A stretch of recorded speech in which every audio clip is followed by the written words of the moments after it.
सुंदरपुर के शांत गांव में एक प्राचीन बरगद का पेड़ खड़ा था। इतना पुराना कि बुजुर्ग भी यह याद नहीं कर सकते थे कि यह पहली बार कब जमा था। इसकी लंबी लटकती जड़ें भूरे बालों की तरह लहराती थीं और इसकी मुड़ी हुई शाखाएं आकाश में फैली हुई भुजाओं की तरह दिखती थीं। लोग कहते थे कि पेड़ रात में फुसफुसाता है, लेकिन किसी ने भी इसकी पुष्टि करने के लिए पास जाने की हिम्मत नहीं की। एक बादल छाए शाम को रिजू, एक जिज्ञासु किशोर, ने फैसला किया कि वह रहस्य को सुलझाना चाहता है। पेड़ भूतिया नहीं हो सकता, वह अपने दोस्तों पर हंसा। यह सिर्फ हवा और अंधेरा है। लेकिन ग्रामीणों ने उसे चेतावनी दी। हर साल नई चांद की रात को पुरानी पेड़ के चारों ओर अजीब छायाएं देखी जाती थीं। कुछ लोगों का कहना था कि यह बहुत समय पहले वहां रहने वाली एक महिला की आत्मा थी, एक महिला जो रहस्यमय ढंग से गायब हो गई थी। हर चेतावनी को अनदेखा करते हुए रिजू ठीक आधी रात को पेड़ के पास गया। हवा असामान्य रूप से ठंडी थी और सन्नाटा भारी लग रहा था। उसने केवल एक टॉर्च और अपनी दिलेरी ले रखी थी। जैसे ही वह करीब गया, उसकी रोशनी टिमटिमाई। शाखाएं कांप रही थीं, हालांकि हवा नहीं चल रही थी। अचानक उसने एक धीमी गुनगुनाहट सुनी।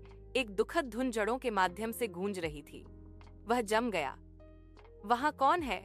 उसने फुसफुसाया। एक छाया पेड़ के पीछे से सरकी। धीरे धीरे एक सफेद साड़ी में एक महिला का आकार ले रही थी।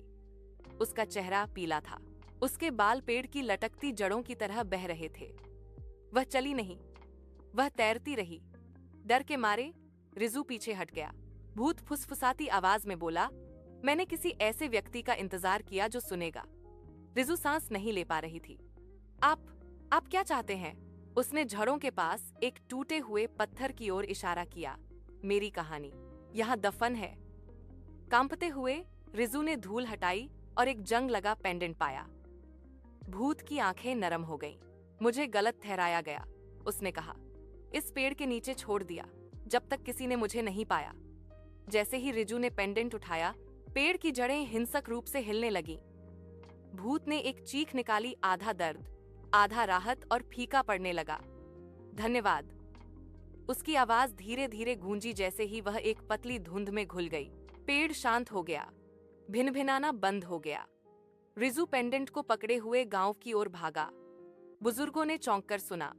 वे उस महिला की कहानी जानते थे जो दशकों पहले लापता हो गई थी, लेकिन किसी ने भी सच्चाई का खुलासा करने की हिम्मत नहीं की थी। उस रात से बोट गाछ फुसफुसाना बंद हो गया। इसकी शाखाएं अब नई चांदनी रातों में नहीं हिलती थीं। लेकिन ग्रामीण कहते हैं कि यदि आप अकेले पेड़ के पास से गुजरते हैं तो आप अभी भी एक धीमी आवाज सुन सकते हैं।